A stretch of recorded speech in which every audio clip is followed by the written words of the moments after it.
Now I know what my paps used to say. Be's careful's what you's wished for's, 'cause you just might as well get it. Well, that happened to this here blacksmith in Stone Mountains, Georgia. His name was Lon. Now my story's also got the old witch of Stone Mountain. Not many people knew about her, but she lived here. Right on the end of Poplar Springs Road, right where the old swimming pool used to be. But that was before this time. She used to make salves and poultices to heal the sick and make the weary feel better. She'd even birth a baby, lay out the dead, it didn't matter to her.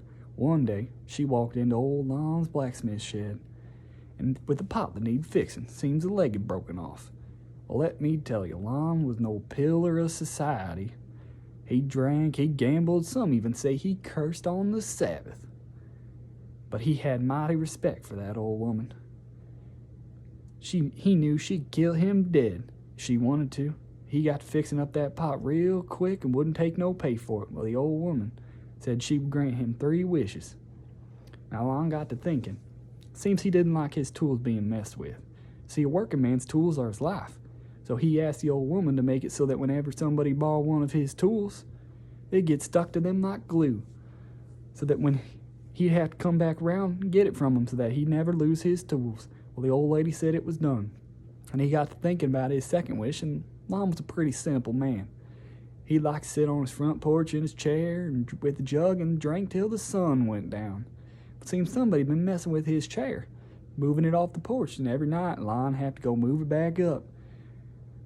Well, so he asked the old lady to make it so that anytime anybody sat in his chair, they'd get stuck like glue until he came around and got him out of it so he could see who was messing with him.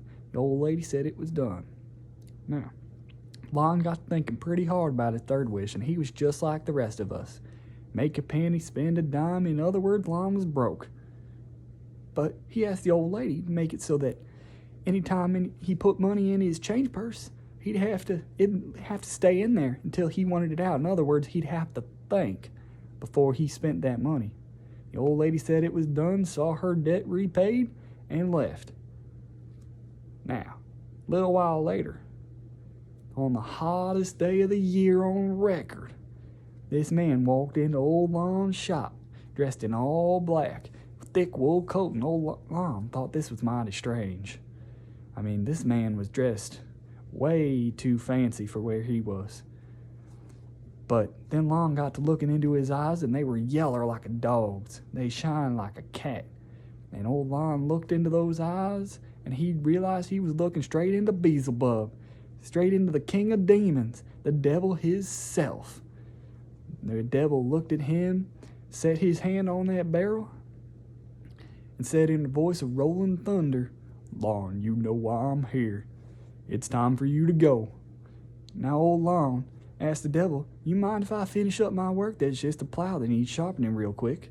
And the devil didn't see any harm in this and let Lon finish his work.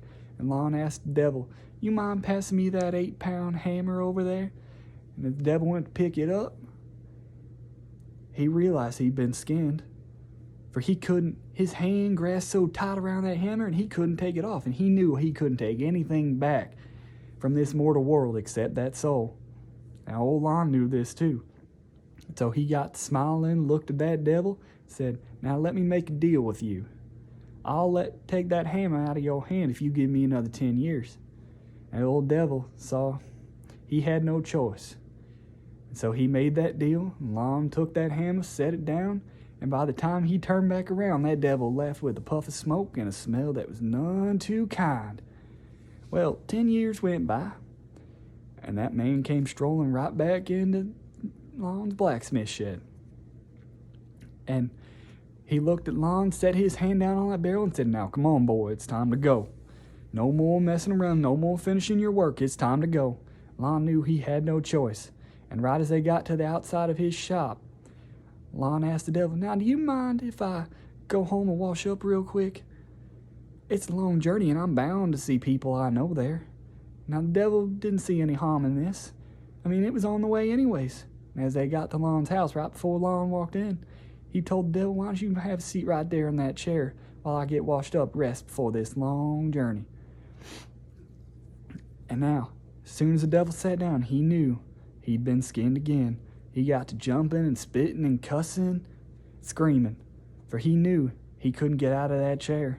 Now old Lon came walking out, smiling, and said, "Now let me make a deal with you again. You give me another 10 years, and I'll let you out of this chair."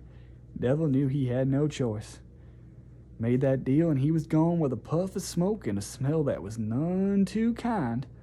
Well, that next 10 years went by mighty quick, and the devil walked back into his shop and said, "Come on, boy, it's time to go. I'm done with your games, let's go." Now, as they got to walking, Lon knowed he was mighty thirsty. And devil was too. And he looked at that devil and said, "I got an idea. Now, I know with your mighty powers you can turn into anything you want. Now, why don't you turn into 2 shiny dimes? I can go in, buy us 2 cold drinks. And when I get out with those drinks, you can turn into a butterfly or something and fly right back out and meet me." Now, the devil liked this idea. He could show off his powers, skin a mortal out of some of his dues, and still bring his soul back. And so, with a snap of his fingers, he turned into 2 shiny dimes, and right into his Lon's change purse he went. Now, the devil knew right then he'd been skinned again. He got to jumping, spitting, and cussing and screaming. But old Lon wouldn't dare let that devil out. He knew he'd tricked that devil 3 times, and there was no way he would let that devil out, for he bring wrath down on the earth. Now, old Lon was bound to die of natural causes at some point. Some people say it was the drinking, some people say it was something else. But all I know is that when Lon got to the gates of heaven, St. Peter wouldn't even talk to him, for he had the devil in his pocket.